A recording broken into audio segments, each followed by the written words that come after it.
Hello. Je m'appelle Roméo. Je travaille chez BCG Platignon, qui est la boîte qui nous appelle aujourd'hui. Merci. Je co-organise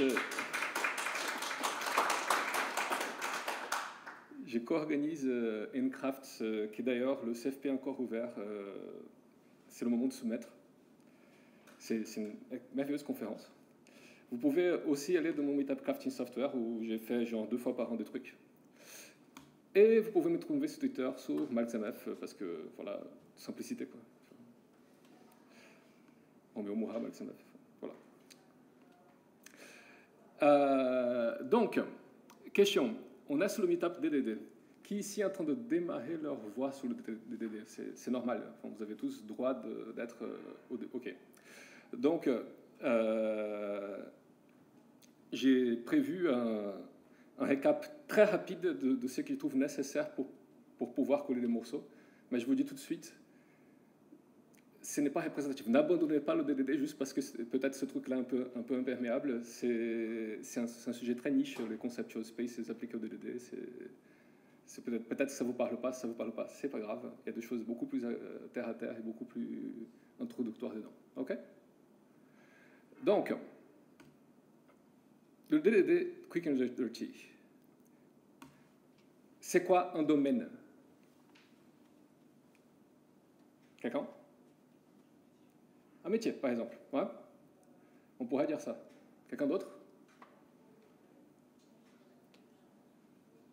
Non. Une zone d'expertise, par exemple, comme dit Cyril. Si je prends la définition qu'Eric Avon les a mis dans son bouquin de référence, il dit une sphère de connaissances sans influence activité. Ça nous avance beaucoup. Et en fait, c'est une des raisons pour laquelle je trouvais ce livre très intéressant de Peter Garner-Foss, de la Geometry of Meaning. C'est qu'il s'est rendu compte que le concept de domaine était un concept aussi clé dans la linguistique.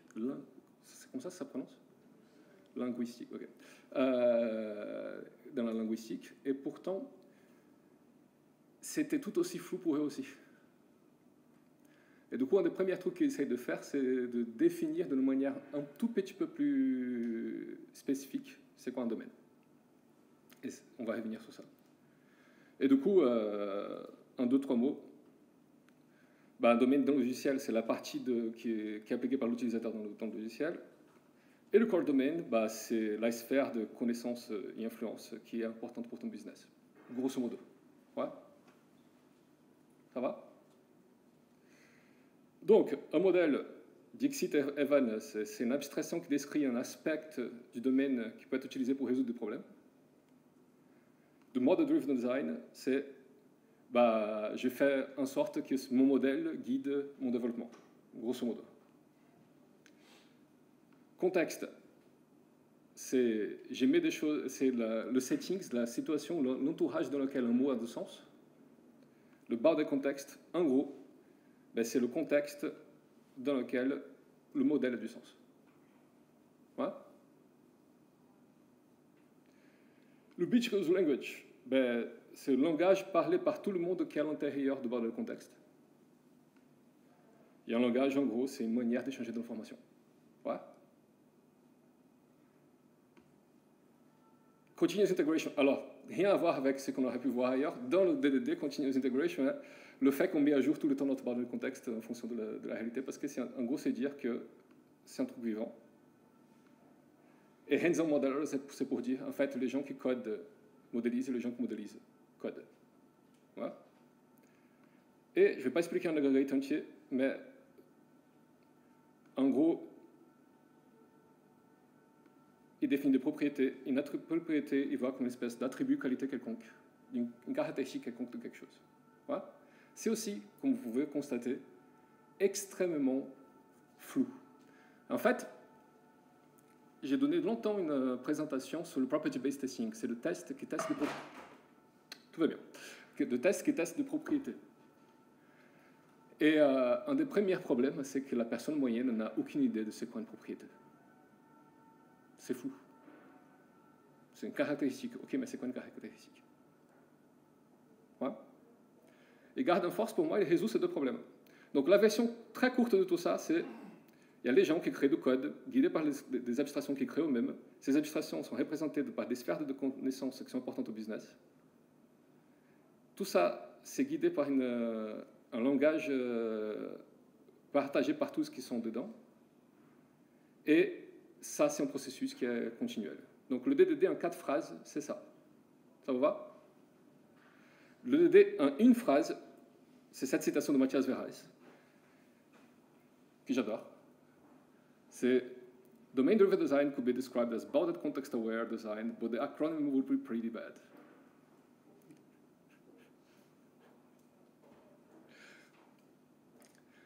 Ça va? OK. Avec ça en tête.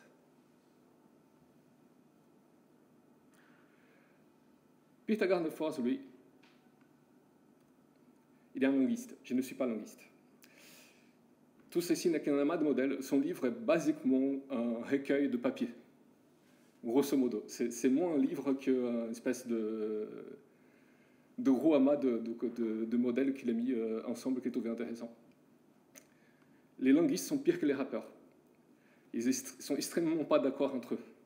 Et ils n'arrêtent pas de faire des diss tracks au milieu de leurs livres. Le mec, il bitch sur une quantité de linguistes énorme dans son livre, et je suis persuadé que les autres linguistes bitchent énormément sur lui dans leur livre, je n'ai pas vérifié. Donc, grosso modo, si vous n'êtes pas d'accord de comment Peter Garden Force regarde le langage, c'est pas grave. Il y a plein de gens qui ne sont pas d'accord avec lui aussi, même parmi les linguistes. Ça n'empêche pas d'admirer ce qu'il a fait comme travail. D'accord? Tous les modèles sont erronés, que c'est un modèle sans utile. Donc, avec ça en tête, le mec se posait une question très importante. Qu'est-ce qui est plus important, la syntaxe ou la sémantique? C'est une question importante. C'est la sémantique de son point de vue, lui. Comment les gens apprennent le langage? C'est une question qui se posait. Comment le langage marche dans notre tête? C'est une question qui se posait aussi. Et est-ce qu'on peut modéliser le langage? C'est une question qui se posait aussi. Ouais. Spoiler alert, il a trouvé comme conclusion finale de ça qu'il serait vachement cool d'utiliser la géométrie et de la topologie pour dessiner le langage. Alors, qui ici sait dessiner une métaphore? Ouais. Voilà. On est deux. Et à la fin de cette présentation, vous saurez tous. et c'est ça, au fond, ce qui est beau dans ce livre. Le mec, il s'est tapé un trip. Que vous soyez d'accord ou pas avec ses conclusions sur le langage, les techniques qu'il utilisait pour dessiner le langage, je les trouve vachement pertinentes. Et je trouve que c'est vachement pertinent pour le DDD, parce que, en fait, on s'inquiète beaucoup à créer le langage dans le DDD. Et du coup, on s'inquiète beaucoup à modéliser ce qu'on crée dans ce langage. Ça a du sens? Donc, on y va. D'abord, il commence avec le concept de sens. Ouais. Et cette question entière de comment les choses font de sens, en fait. Je vais déjà arrêter pour imaginer comment ça se fait que le langage fonctionne. Juste, ce problème va déjà tarauder le soir. J'ai lu ce livre parce qu'au départ, je n'avais pas la réponse de ça, et que je l'ai posé sur Twitter, et quelqu'un m'a répondu. Jusqu'aujourd'hui, je ne me souviens pas qui m'a répondu, mais la personne m'a donné le livre. C'est comme ça que j'ai démarré. Mon point de départ, c'est quand même bizarre cette idée de j'ai lu des glyphes et ça fait des sons dans ma tête. À un moment, comment ça marche? Vous avez déjà posé cette question? C'est quand même étrange, non? Quelqu'un qui lit, il est basiquement en train de rêver de sons, en train de regarder des glyphes, et ces glyphes ne sont aucun lien a priori avec ces sons-là, mais pourtant ça marche. Et du coup, comment les choses ont de sens? C'est ça la question de Garden Force. Et il dit,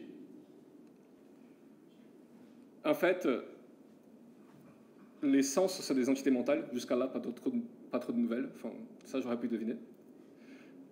Et il dit, au départ, on part du principe que les sens sont dans ta tête. Après, il revient sur ça complètement. Et détruit complètement ce postulat de base. Donc, le sens est dans ta tête. Et donc, ça veut dire qu'il est intériorisé. Et donc, Peter Garden Force se met parmi les linguistes, il y a des linguistes qui croient que le sens est forcément à l'extérieur, il est forcément dans le monde. Il y a des linguistes qui croient que le sens est forcément à l'intérieur. Garden Force n'est ni l'un ni l'autre, mais il commence avec ce point de départ qui est complètement faux, pour lui.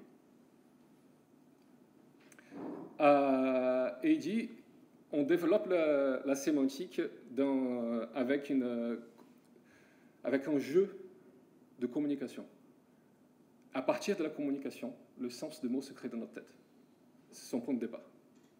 Vous soyez d'accord ou pas avec ça? C'est son postulat, lui. Et ça va se répéter beaucoup dans le livre. Le sens est fréquemment négocié en conversation. Au moment où vous utilisez le langage, vous changez le langage. Et du coup, le langage est de l'état mutable global.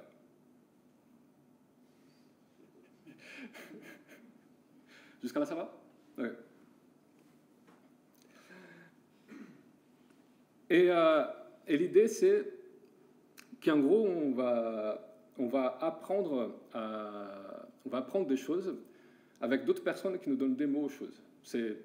On regarde d'autres personnes ponter des choses. Il y a plusieurs manières de ponter. Il y a un chapitre entier de son livre qui est sur de manières différentes de ponter, avec les émotions, avec le doigt, avec plein de trucs. Je n'entrerai pas dans le détail de tout ce qu'est pontage. Si vous voulez, on discutera de ça après. Si vous êtes féru de manières de ponter. Il va parler de plein de manières de ponter différentes. Et à partir de ces manières de ponter, on commence à avoir un modèle interne de qu'est-ce que les choses veulent dire. Et à partir de ce modèle interne, on commence à modifier le modèle interne des autres. Et on va revenir sur ça. C'est quand je vais arriver dans Meeting of Minds as a Fixed Point. Et donc, le mec, il se dit, c'est Ray Jacquendorf qui dit ça, et c'est basiquement la phrase de point de départ du livre entier de Garden Force. C'est étudier la sémantique du langage naturel est étudier la psychologie cognitive. En fait, c'est assez déroutant. C'est-à-dire, ce n'est pas isomorphique, c'est exactement la même chose. Ce n'est pas, quand j'étudie, je suis par conséquence en train d'étudier l'autre. Ce n'est pas un influe l'autre, c'est un est l'autre. Ça a du sens? En fait, la conclusion de cette phrase, elle est énorme.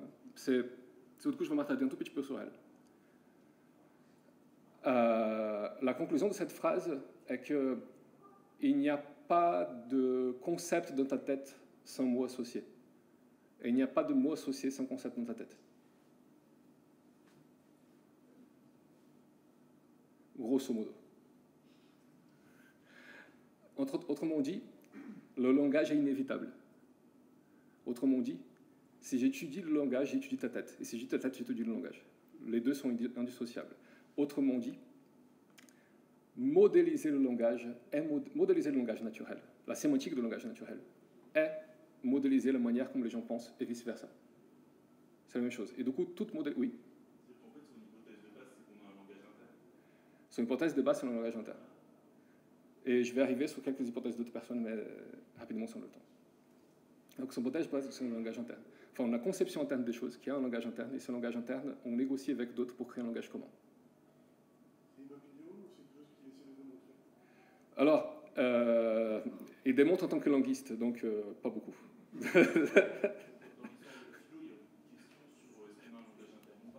Alors, il y a des choses où il fait des preuves mathématiques assez torchées, et il y a d'autres choses où juste il dit, bon, lis Ray Jacquendorf, grosso modo c'est ça. Je pars du principe que ça c'est vrai, on continue. Grosso modo. Et vous n'êtes pas forcé d'être d'accord avec lui pour que le reste soit utile.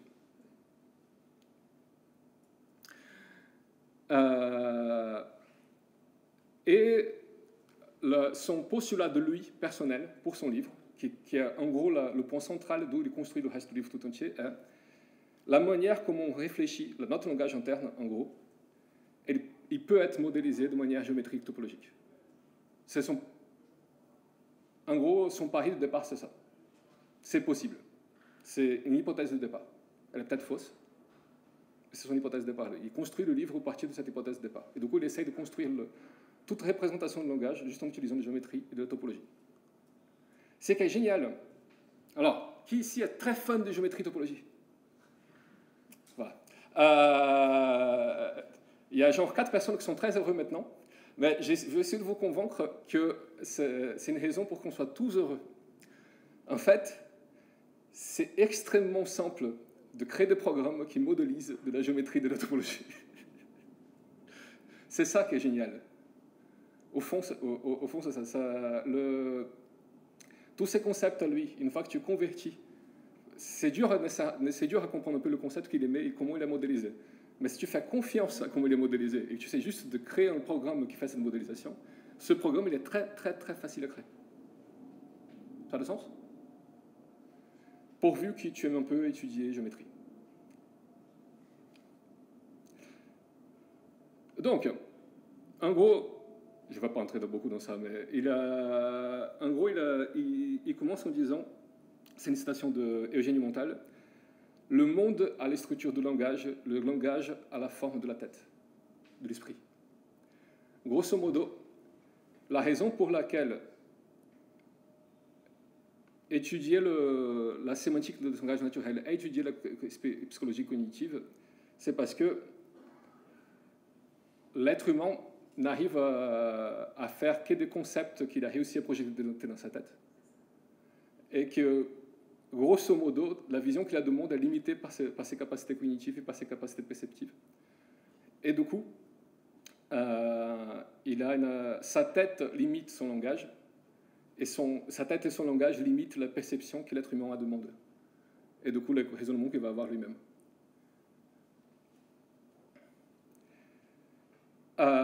On peut uniquement créer des mots pour des concepts qu'on a dans la tête, grosso modo. Hein?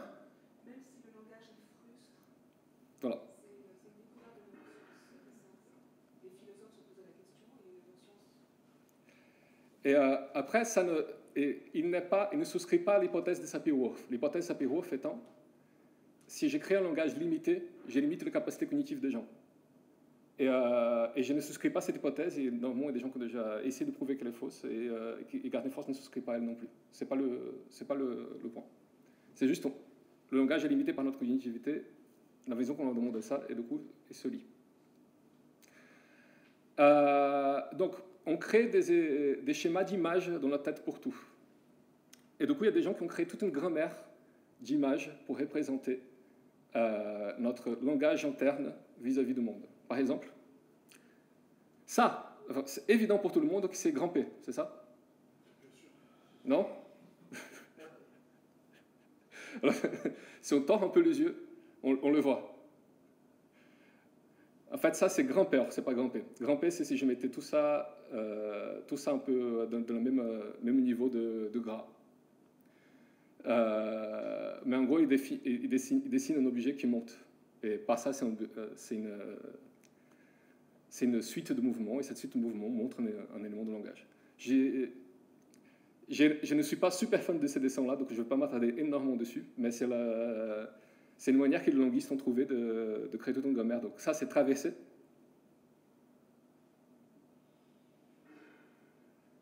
Ça, c'est entrée.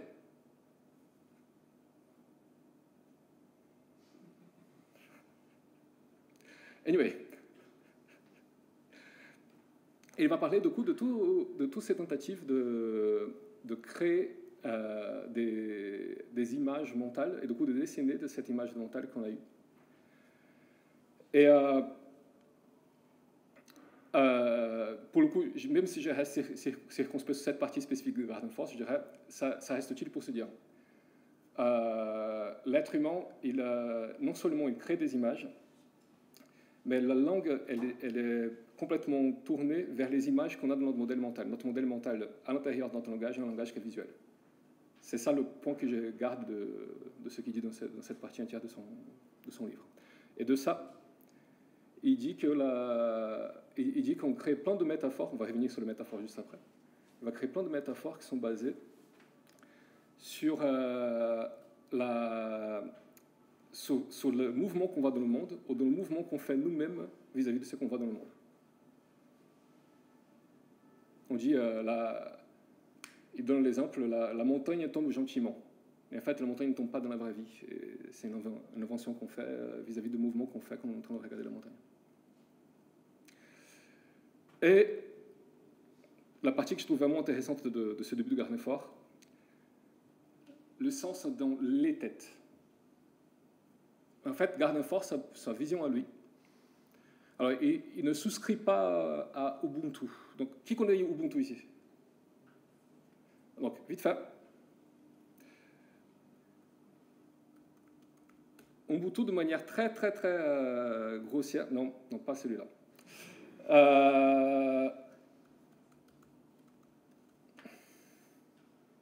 Voilà. Je suis à travers les autres. Je suis humain à travers les autres. Ubuntu de manière très grossière, c'est une philosophie de collectivité. C'est extrêmement grossier. Si vous voulez avoir une explication détaillée et intéressante de quelle est la conséquence d'Ubuntu sur la cognitivité humaine, je vous conseille la présentation de Abeba Birhan dans Newcraft. Elle a fait une présentation qui est vraiment géniale, dans laquelle elle explique en gros qu'à partir d'Ubuntu, elle en tire le trait que la cognitivité elle-même est sociale. Et que du coup, tu as une personne différente en fonction avec qui tu parles. Et mis en enfermement solitaire, ta cognitivité diminue. Et du coup, ton être même, il est social.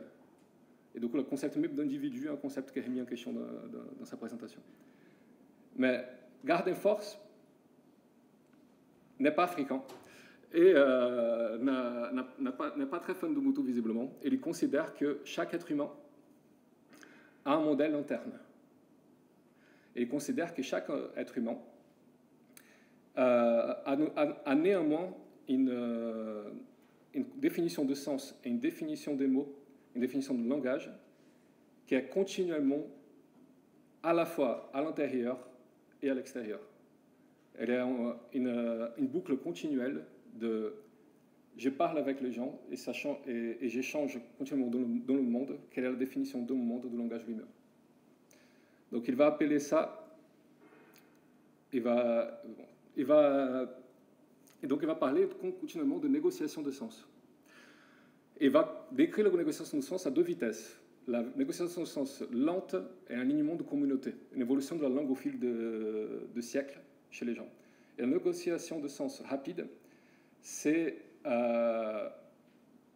tu dis à quelqu'un bonjour monsieur, il dit non madame, et bonjour madame. Tu viens de changer de sens dans ta tête de ce qui arrive.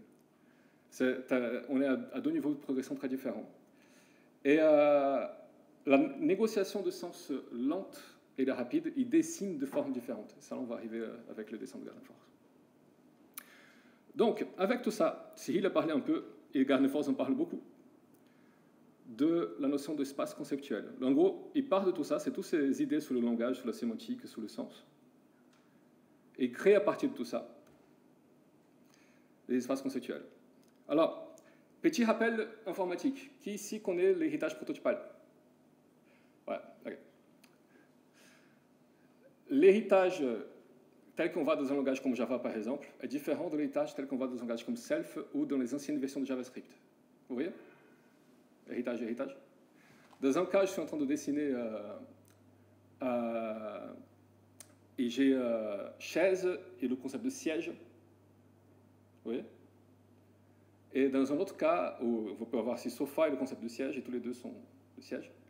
Et dans un autre cas, le premier truc que je croise devient mon prototype. Et tous les autres sont basés sur celui-là. Donc c'est le premier éléphant que je croise, un éléphant blanc à 3 jambes. Ma définition même de ce qu'est un éléphant, c'est un animal énorme, blanc, à 3 jambes. Et le deuxième éléphant que je croise, il est gris. Ben, il hérite de premier et il met les différences. Ça a le sens? C'est une explication extrêmement grossière, mais un peu tout ce que j'ai tenté d'expliquer aujourd'hui est extrêmement grossier. Donc, en gros, monsieur il va parler de convexité. Alors, comment il définit convexité? Convexité, c'est une zone... Non. Il y a un truc qui a raté là. Bon, peu importe. Je ne trouve pas mon bout que j'avais préparé de contenu pour vous montrer, du coup je vais juste parler et écrire en même temps. Parce qu'on ne va pas commencer par convexité. Monsieur, il fait le dessin.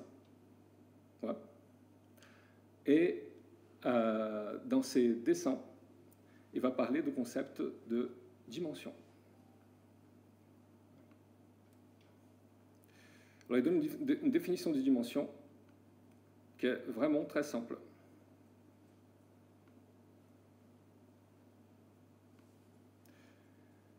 La dimension est quelque chose que je peux mettre dans un axe.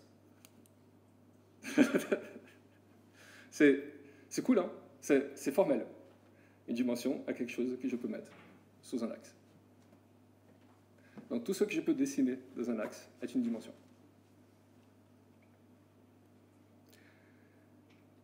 Il va parler d'une dimension intégrale et séparable. Une dimension intégrale est une dimension qui a besoin d'une autre. C'est-à-dire, j'ai un groupe de dimensions intégrales, ils ont tous besoin des uns des autres pour pouvoir marcher. Si vous regardez la couleur, par exemple, vous ne pouvez pas séparer le concept de brillance et le concept de hue, comment on dit ça en français? Tente. C'est-à-dire que vous n'avez pas dans votre tête le concept de tente tout seul. Il est forcément avec une brillance précise. Quand vous imaginez une tente, elle est déjà une tente avec une brillance, avec elle est déjà avec 3 dimensions au moins qui sont mises à chaque fois. C'est juste que vous avez un concept de votre tête de c'est quoi rouge. C'est ça. Et du coup, il dit une dimension séparable, une dimension intégrale, une dimension qu'on ne peut pas séparer. On a un groupe de dimensions qu'on ne peut pas séparer. Une dimension séparable est une qu'on peut séparer. On peut dire, en fait, la tente ou le poids, je m'en fous de mettre ensemble. Ouais. Et à partir de ça, messieurs créent un domaine. Un domaine est un groupe de dimensions qui sont intégrales.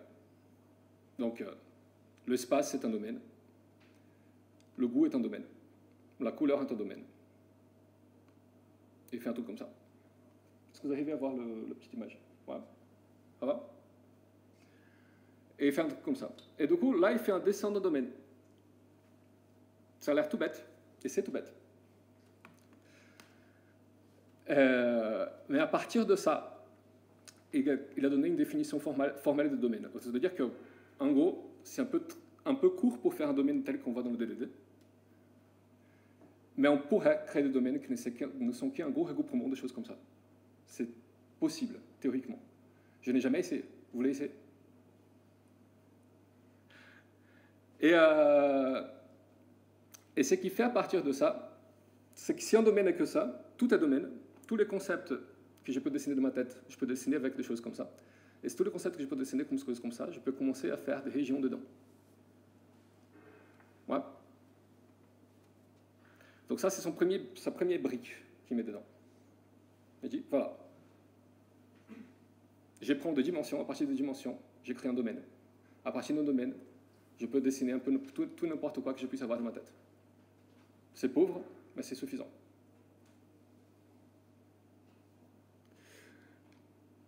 Et le mec ne s'est pas arrêté là. Il est entré dans la définition de convexité. Pour ça, il définit propriété. La propriété est une zone convexe dans le domaine. Donc, n'importe quelle région que je puisse faire à l'intérieur de soi, que ce soit convexe, c'est une propriété. C'est quoi convexe? C'est ça. C'est quoi ça? Si on prend n'importe quel point, n'importe quel 2 points dans la lentille et qu'on passe au lit, ça reste toujours dans la lentille. C'est ça. C'est exactement ça. C'est écrit ici à côté, mais en gros, si je prends n'importe quel point A et B dans cette région-là, la ligne entre ces 2 points, elle est toujours dans la région. Et si je ne prends pas une zone concave, je peux prendre 2 points, genre celui-là, et faire une ligne entre les deux, qui n'est pas dans la région elle-même. Ça vous va? Alors ça a l'air tout bête et salé. Et il triche. C'est mon dernier disclaimer. Gardner Force, il triche. Tout le reste qu'il fait repose sur ça, sur le concept de convexité. Tout le reste qu'il fait repose sur le fait que une fois que j'ai créé une zone qui est complète, une zone que je dessine et que je crée une région, de la sépare par des régions convexes, je peux garder plein de propriétés de ce truc qui passe quand je fais des translations, quand je fais plein d'opérations, quand je fais des transformations, quand je fais des traductions, il y a plein de propriétés qui restent et qui ne resteraient pas si ces zones étaient convexes. Et pourquoi il triche? Parce qu'il dit lui-même dans le livre, ceci n'est pas la représentation que je trouve la plus fidèle de la réalité. Néanmoins, elle est très utile. C'est-à-dire qu'il ne croit pas que tout est fait par zone convexe. Il vous invite à tricher au maximum et essayer de pousser tout dans une zone convexe. C'est différent. Ça a du sens? OK. Donc, le mec a créé des espaces conceptuels. Il va parler de convexité. Alors, quand on prend une région entière, genre par exemple un domaine, hein, et on le découpe en plein de régions convexes, on finit, grosso modo, avec une tessellation de Voronoi.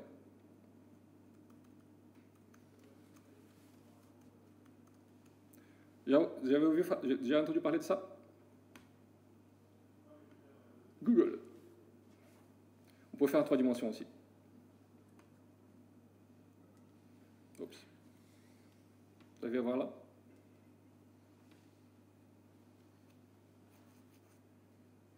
Ça a le sens, visuellement pour vous?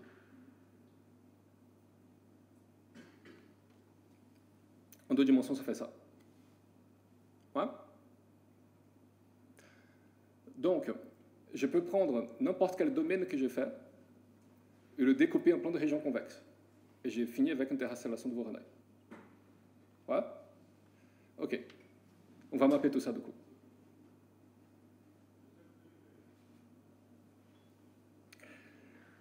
Ce qu'il va dire, le monsieur, c'est dès que tu apprends un mot, on va parler de learning. Dès que tu apprends un mot, tu vas avoir ta petite tessellation de Voronoi qui va se créer. Tu vas avoir un premier élément, tu as vu ton éléphant blanc avec une jambe. Et tu as vu un deuxième éléphant après qui était gris. Et tu as compris que les deux étaient des éléphants. Et du coup, tu commences à créer une zone dans ta tête qui est ta zone de « ça, c'est un éléphant ». Ouais. Et tu as un autre mot à côté qui est « ça, c'est rouge ». Ouais. Et plus tu vas avoir des exemples, plus tu vas avoir la zone qui va changer, ta zone convexe qui va changer en décrivant c'est quoi ce concept-là. Ouais.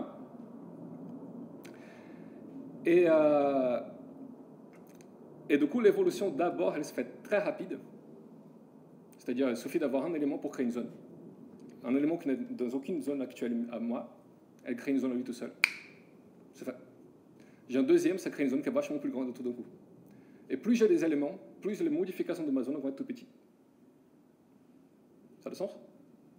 Et du coup, pour lui, ça modélise le fait qu'entre apprendre un concept et masteriser ce concept, on a une courbe qui est... Ouais.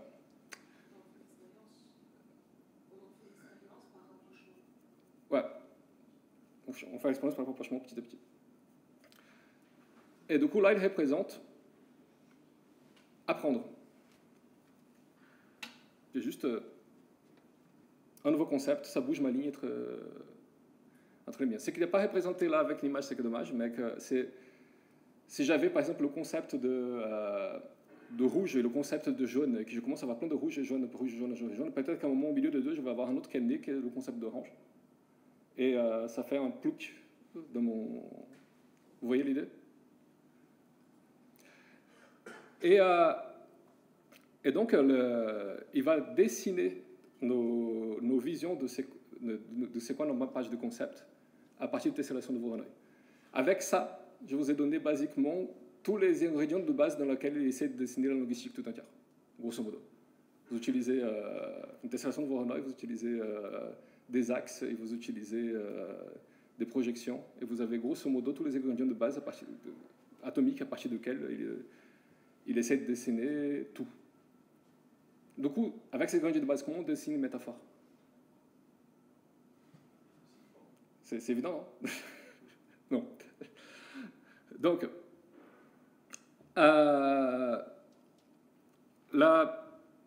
ce que je trouve génial de ça, c'est que du coup, tester une propriété devient un truc très simple. Je me galérais quand je faisais le property-based testing pour trouver des exemples qui soient cool pour les gens de tester une propriété. Mais tant que j'arrive à dessiner le concept avec une tessellation, soit il est dans une zone, soit il n'est pas dans une zone. Le test lui-même devient beaucoup plus simple. Après la galère, j'ai bougé la galère à comment je dessine ça dans une zone.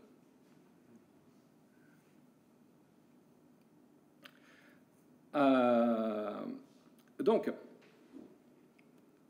Gardenforth, il va parler beaucoup de concepts de vagues. Page 45. Il va dire qu'en fait, il y a plein de modèles de définition de langage qui détestent l'ambiguïté. Et il va défendre que l'ambiguïté est nécessaire au langage. Ce n'est pas un bug, c'est une feature.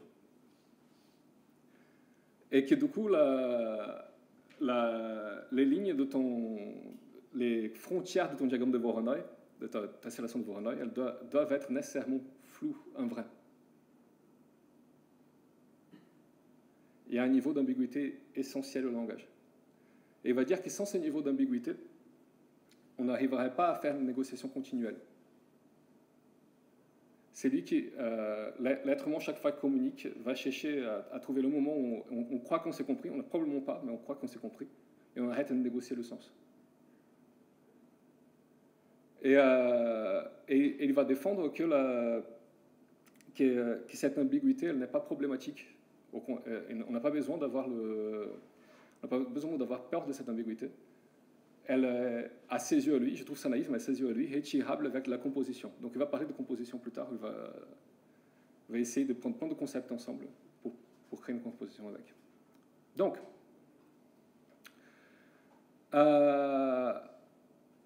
il dit aussi, être membre d'une catégorie n'est pas linéaire. On fait des sauts assez vite d'une catégorie à l'autre. Donc, avec tout ça, il introduit du coup le concept d'intersubjectivité. C'est quand il parle de cette négociation de sens continuel. L'intersubjectivité, c'est les mots ne sont ni subjectifs ni objectifs. Le sens n'est ni complètement à l'intérieur de toi, ni complètement à l'extérieur. Le sens est négocié continuellement. Il va reprendre tout ça sur le mot de intersubjectivité. Il dit que la communication est comme un chien qui tu tiens avec une laisse. Un laisse. Il va dans le sens qu'il veut. Toi, tu veux aller dans un autre sens et vous finissez pour trouver un point continuel d'équilibre. Et la négociation de sens, c'est ça, c'est ce point continuel d'équilibre. Alors, il va parler des fixed points. Un point fixe, functional programming, fixed point operator, non? Okay. Un point fixe est un point d'une fonction où donner un argument, elle retourne son même argument, grosso modo. C'est un point dans lequel elle a un comportement d'identité. Voilà. Et ce qu'il dit est, on va se comprendre à partir du moment où on entre dans mon modèle mental, et dans ton modèle mental, on arrive à ce point fixe, à ce point où tel concept a la même valeur dans mon modèle que dans ton modèle, grosso modo. Et il dit que la négociation n'est que la recherche de ça, et la modélisation de ça.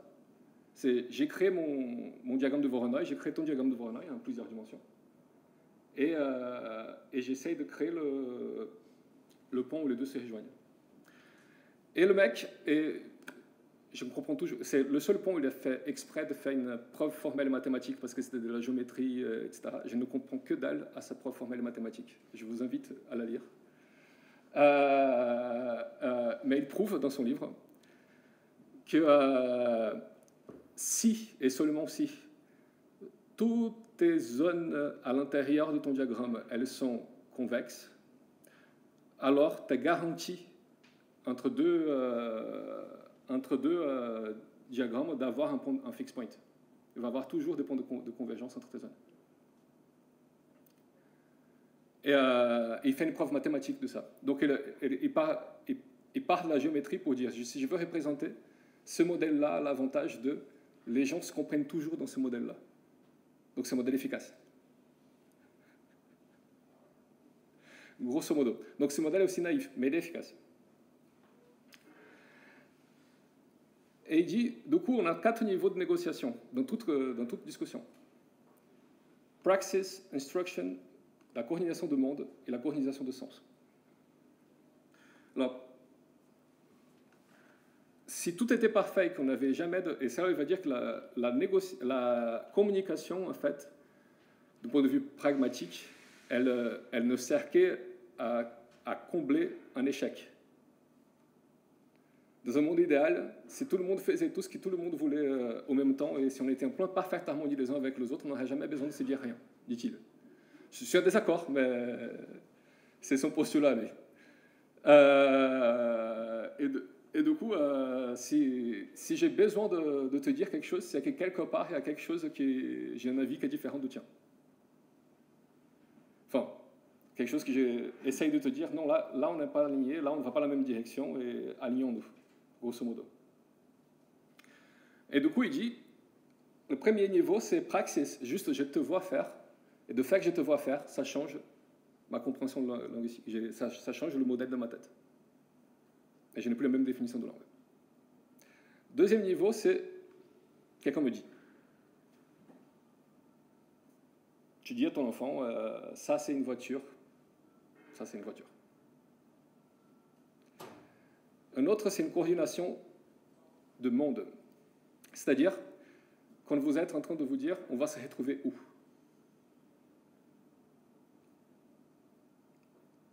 Et là, on passe à un niveau différent de pyramide. Notre négociation de sens, elle commence à faire. C'est-à-dire qu'on a une même carte et on essaie de se retrouver ensemble dans cette carte, grosso modo. Mais les bases sont les mêmes à ce niveau-là. Et le dernier niveau, c'est on n'a pas la même carte et on essaye de créer la carte ensemble, la coordination de sens lui-même. Et il dit que le niveau d'effort nécessaire est plus grand plus tu descends ici, en gros. Il faut le dessiner l'inverse, du coup c'est plus tu montes. L'idée est là. Et il dit que du coup on tend à essayer de faire de la fainéantise et quand ça ne marche pas, on passe à un autre niveau.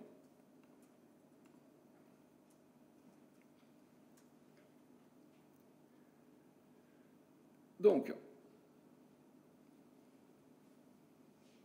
comme il dit, il triche, il dit que c'est pas assez efficace. Il dit que le gros problème de ce modèle, c'est que la réalité, elle a tendance à foutre plein la verre dedans. Donc, la réalité, ici Kadik, la réalité est la chose qui ne disparaît pas quand tu arrêtes de croire en elle.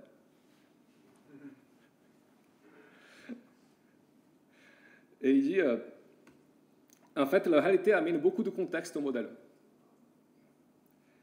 Des fois, ça aide. Tu es à ce niveau-là de négociation et tu dis, je veux te trouver dans une place et cette place, elle est énorme et on ne sait pas donner plus de contexte. Mais il pleut, il y a un endroit très petit qui est couvert par la pluie. Ça suffit. On sait où on va se trouver. Je te demande, passe-moi le tournevis et il y a un tournevis à côté de toi et il y a un autre qui est identique qui est de l'autre côté de la maison. Tu vas partir du principe que je veux celui qui est à côté de toi. Donc, à plein de points où la réalité va rendre beaucoup plus facile cette négociation de sens. Et il va y avoir beaucoup de points où la réalité va rendre beaucoup plus difficile cette négociation de sens. Donc, quand on dit la réalité, c'est la réalité extérieure à soi, grosso modo. En gros, le langage est rempli d'inférences, de pointage, je pointe vers l'extérieur. Et ce pointe vers l'extérieur sert à apprendre, mais il sert aussi à foutre le bordel quand tu essaies de dessiner ça de manière très, très jolie. Et du coup, il va dire que je ne peux pas marcher, en fait. Je vais oublier ça. il va dire qu'on progresse beaucoup par l'évolution du langage s'est fait énormément par métonymie et par métaphore. Il défend d'ailleurs que c'est les deux points clés d'évolution du langage humain. Plus que toutes les autres figures de langage, visiblement. Et la métonymie, du coup, c'est j'ai fait une référence à une part de quelque chose pour parler de la chose. Je vais parler de mes roues pour parler de ma voiture. Je vais parler de mon visage pour parler d'un être humain, quelque chose comme ça. Et je vais dire Napoléon a attaqué tel pays. Et en fait, ce n'est pas Napoléon qui a attaqué le pays, c'est l'armée napoléonique qui a attaqué le pays. Mais tout le monde comprend que c'était le général qui a attaqué. Il n'a pas attaqué tout seul, mais la métonymie tient la route. Et la métaphore, elle va faire un lien avec quelque chose qui n'est pas dans le même domaine. Et c'est ça la différence entre les deux pour lui. La métonymie va être une référence qui va arriver dans un domaine vers le domaine lui-même. Et la métaphore est une référence qui cross domaine. Et du coup, j'aurai deux dessins de domaines différents dans la métaphore et j'aurai un dessin de domaine de la métonymie. Ça a du sens? Ok. Du coup, comment on dessine des métaphores?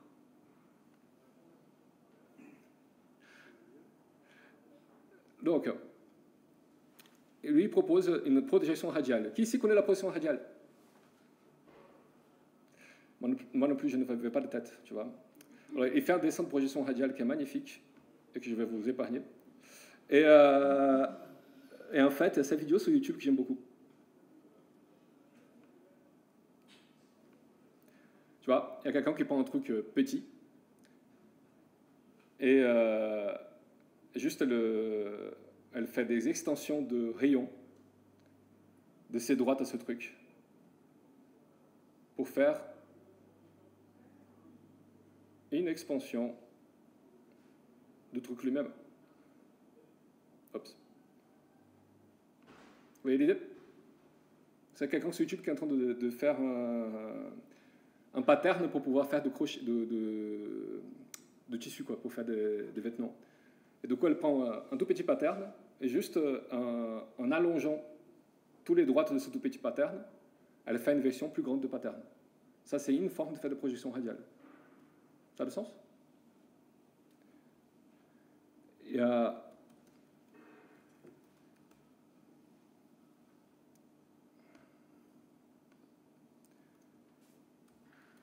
y a des dessins qui sont au Pérou, vous voyez, ces dessins qui sont vus de vue aérienne, vous connaissez ça? Pendant longtemps, on se posait la question de comment les gens auraient pu créer ça avec leur technologie. Il y a quelques tarifs qui ont dit que c'était des aliens. Non, ce n'était pas des aliens. Et il y a des gens qui ont prouvé que c'est possible de les créer avec une bête projection radiale en faisant juste un dessin assez petit, prenant une corde qui met la proportion et suivant la corde. Et tu refais le dessin en taille gigantesque. Sous le sol, tu ne reconnais pas que c'est un dessin d'une araignée, tu vois bien. Mais c'est suffisant. Donc, en fait, ça a l'air tout bête, mais il fait une projection radiale. Et du coup, est-ce que j'ai un dessin quelconque de métaphore? Merci. Je vais trouver dans le livre lui-même. Attends. Sorry. Il dessine un. Compositionality.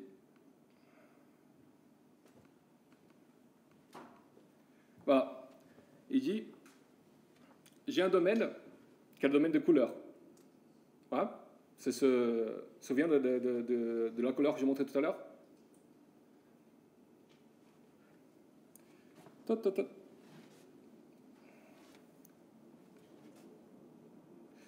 J'ai un domaine qui est un domaine de couleur. Comme ça. Ouais. Avec ces trois dimensions. Et il dit, j'ai un autre domaine qui a aussi de couleurs, le couleur de peau.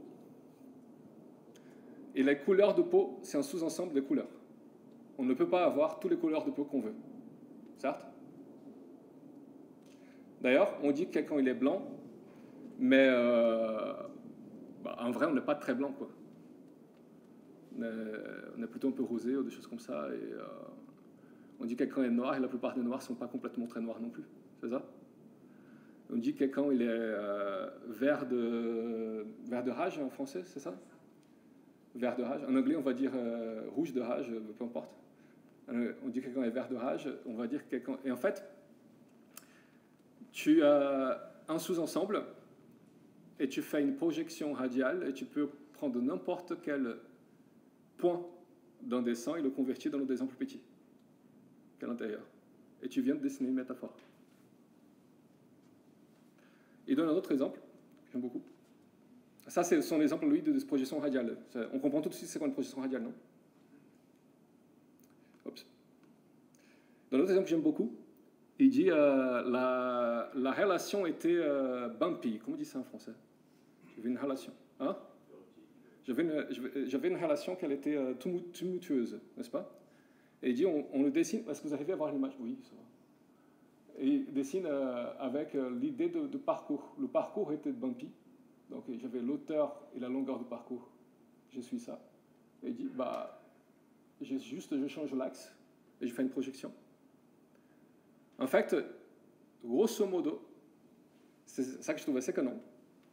À partir du moment où tu as choisi une dimension pour faire ton dessin, et que tu commences à faire un repère orthonomé, et tu commences à dessiner des choses avec, toute ta définition de ce qui est proche devient, de ce qui est plus proche dans le dessin devient plus proche sémantiquement.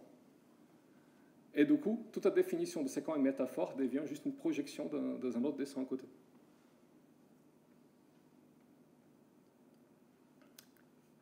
Alors, avec tout ça,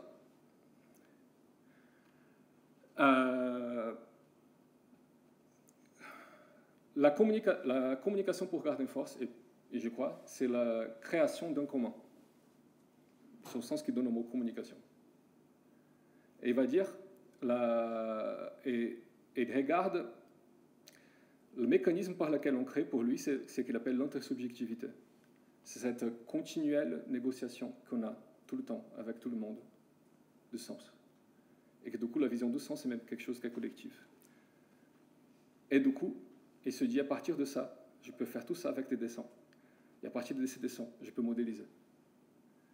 Et c'est le truc que j'aimerais essayer, en fait, dans le domaine du river design. C'est le truc de...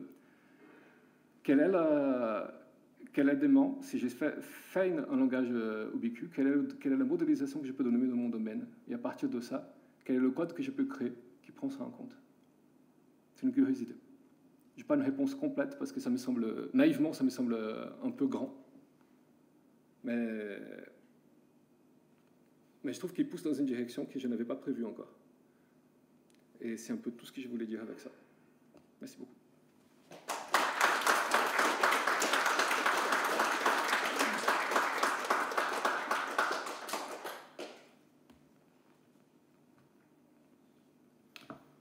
Des questions? Non. Oui. Moi j'ai une question. Beaucoup de vocabulaire que vous utilisez, qui est très topologique, mathématique, etc. Dans la conception de ces mathématiques, il y a un concept de base qui est la distance. Ouais. Tu ne peux pas exprimer, enfin tu peux pas faire de maths en dimension n. Oui. Distance, et c'est un mot que tu n'as jamais prononcé quand tu as... Oui, j'ai fait exprès. Ouais. Et il présente. Ouais. Il parle de distance. Il parle de distance. Il parle de distance. Et il va parler de la distance comme représentant à quel point quelque chose est proche sémantiquement, et du coup la distance dessinée étant la distance de sens elle-même. Et je n'ai pas trouvé très utile d'entrer dans le détail de la distance, parce qu'il va dire que oui, il y a certains concepts qu'on ne peut pas représenter en termes de distance, et certaines choses ne sont pas de dimension. Et du coup, ça faisait des détails que j'ai coupés.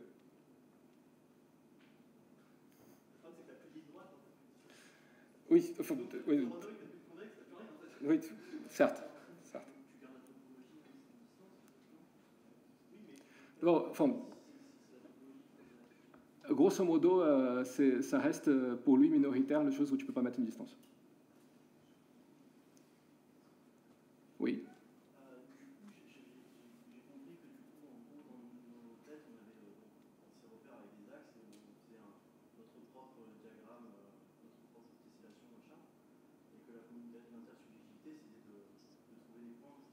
Ouais. Des points qu'on appelle des points fixes. Ouais. Enfin, il y a plusieurs dimensions. J'arrête dans des centres de dimension, mais il dit, hein, j'arrête des centres de dimension, mais ce n'est pas. Ne serait-ce que d'avoir une dimension.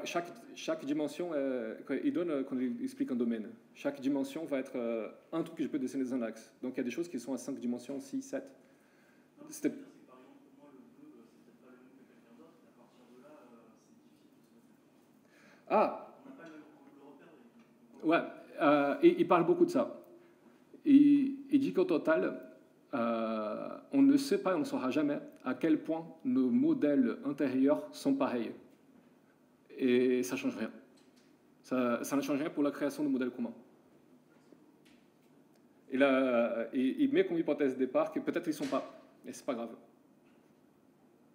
Et une des choses pour laquelle il dessine, il essaie de dessiner qu'avec des régions convexes, parce que du coup il triche, il dit, même s'ils sont extrêmement différents, je trouverai toujours un fixed point. Il fait la preuve mathématique que je n'ai pas compris. Toujours pas. Mais oui, il part de principes qui sont extrêmement différents. Et même comment tu vois ces dimensions, c'est extrêmement différent. Et même en partant de ce postulat, ça ne change pas à la négociation de sens. Juste, elle devient plus ou moins facile.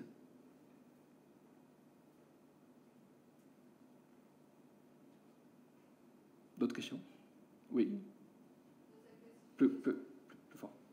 Dans sa classification des domaines, il reprend le principe de neurosciences, d'organisation des concepts et des données. Ouais. Dans sa représentation géométrique avec les différentes dimensions, il va reprendre le concept d'analyse mathématique. Est-ce qu'il parle justement des limites? Parce qu'en analyse mathématique, quand on arrive à un certain nombre de dimensions, on est plus considéré. Alors, il fait sa preuve formelle, c'est une des raisons pour lesquelles elle achèterait chez AD, sur un nombre n de dimensions. Il s'en fout du nombre de dimensions pour le truc. Après, comment tu dessines ça, j'ai aucune idée.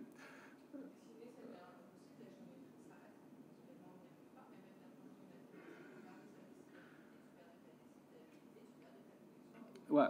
De toute manière, le nombre de domaines qui ont beaucoup de dimensions n'est pas très grand au total. On n'est pas sur des. Il est sur des. Jusqu'à là, sur ces exemples, c'est des domaines qui sont à 5, 6 max. Ouais. Est-ce qu'il explique d'où est venue cette intuition, cette hypothèse de départ au sein de la géométrie Alors, non. C'est. Et crédit de Lakoff, voilà. Il n'explique pas lui-même dans le livre de manière, tu vois, juste il met dans ses sources. Il met dans ses sources, grosso modo.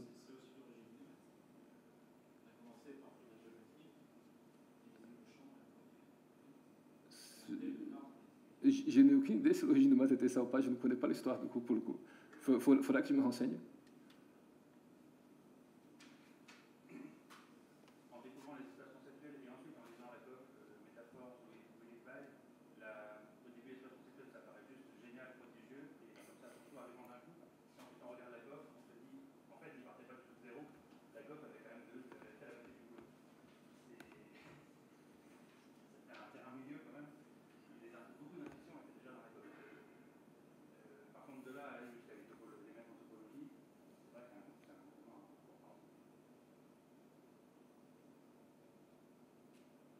Voilà, du coup, il essaie de modéliser comment on apprend de langue, comment on modélise dans notre tête, avec une vision de notre tête qui est bien à lui. Enfin, voilà, on peut être en désaccord de sa vision de comment on apprend de langue, on peut être en désaccord sur la vision de comment on apprend dans notre tête, mais le modèle reste intéressant.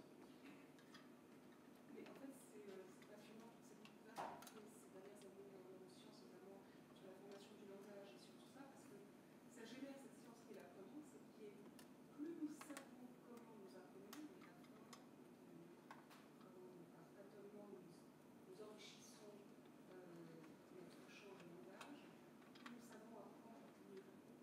C'est possible. Mieux nous savons comment nous apprenons. Pour le coup, je ne sais pas. Pour le coup, je sais pas. Je sais pas si vraiment ça nous aide à apprendre mieux. Mais en tout cas, ça nous donne des billes intéressantes pour modéliser la chose. C'est vrai que c'est comme si programmer, c'était un effort d'intersubjectivité avec une machine. Et avec un métier. Nos connaissances, et c'est pour ça qu'il y a un parallèle évident.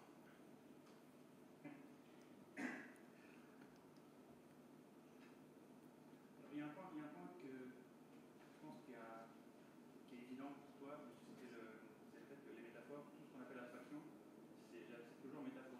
réutilisation de ce qu'on connaît au niveau perceptuel. Ah oui, ouais. Et qui s'empile jusqu'au niveau d'abstraction n fois n, mais au niveau d'abstraction.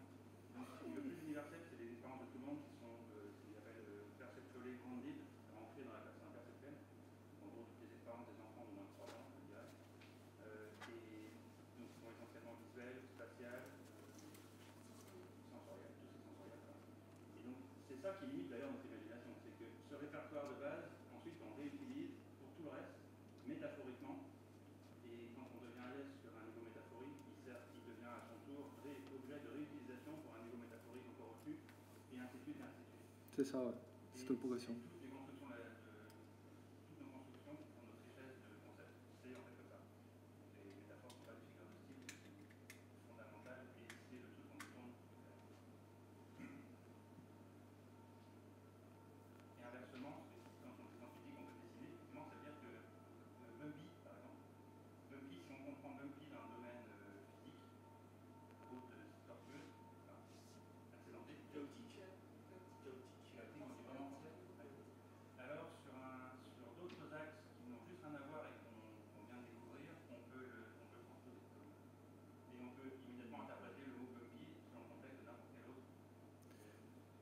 Ça donne un peu de concept général pour organiser des trucs. C'est littéral. Et c'est à très faible effort. C'est ça. C'est ça qui est complètement incident.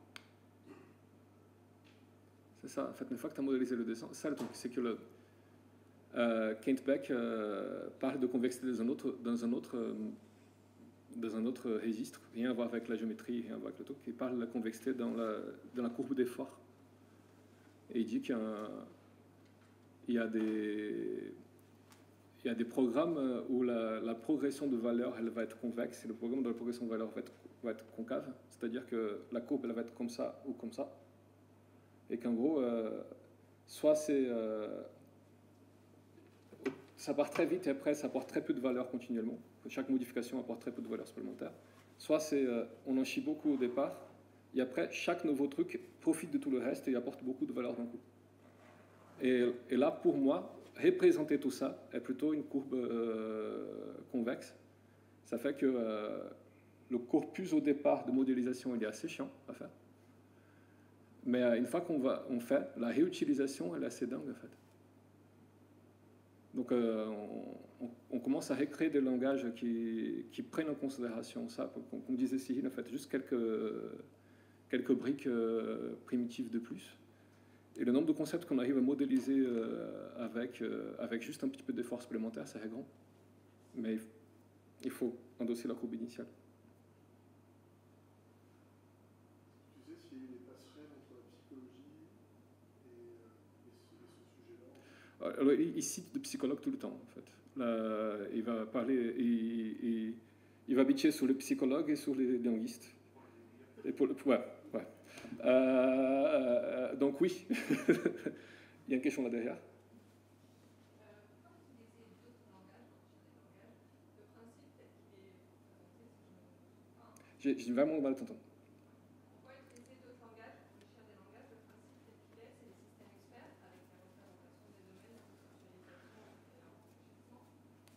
Tu le fais avec des langages de n'importe quoi. Oui, tout est possible. De toute façon, elles sont toujours incomplets, le langage qu'on a aujourd'hui. Mais après, la modélisation, elle peut être vachement aidée par un ensemble de trucs. Je ne dis pas qu'on va avoir un comportement qui est nouveau. Je dis qu'on va avoir la modélisation va être beaucoup plus simple. Bon, les amis, on y va. Je vous propose